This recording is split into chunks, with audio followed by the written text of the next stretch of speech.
All right, so now I have sort of an idea. So I'm thinking back to when I was in seventh grade, and I really wasn't a very good person when I was in seventh grade, but I didn't do everything too bad. But I made a few mistakes, or I don't know if they would call them mistakes, but um, I am thinking about a time in seventh grade where I had two friends over, and we decided to sneak out at night. And we went and we told papered a tree. So it's a pretty fun story. But remember, at this point, I'm thinking a little bit about um, myself, and I'm thinking of a real life story. So I'm going to sort of start this off, just kind of going through and saying maybe that moment when we're starting to sneak out. So maybe I'll have a little dialogue. Are your parents asleep? Question mark.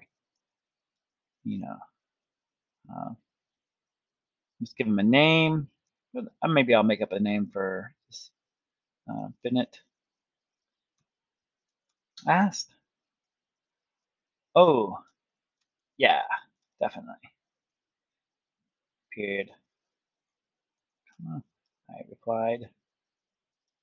We sat real quiet and listened for any noise.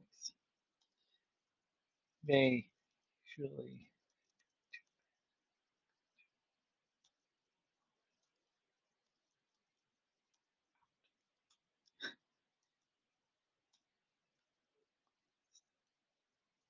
over at Andy, and he smiled. My heart pounded in my chest. Felt a rush of excitement. Let's get going then.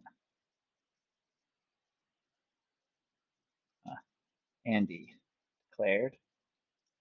The three of us went from to my basement door and started to. Okay, I'm going to stop there. One, I don't want to bore you to death. Now, I'm not writing the story, right? But what I am doing is I'm sort of collecting data in a sense, but I'm putting that data down in words, right? This is an intimate story. This is a story about my childhood, but I'm trying to get an idea of what this story could be about, right? So we could have a very innocent boy who breaks the rules. That could kind of be sort of one of my stories that I kind of come this from this sort of excavation, so to speak. Once I have that, maybe I want to go the opposite direction. Maybe I want to have a bad kid, oops, a bad kid who decides to do the right thing, right? Right? Just kind of getting this. How about kids sneak out and then get stuck, right? That could be one of my stories. Or get stuck or caught, right? But look at what I'm doing.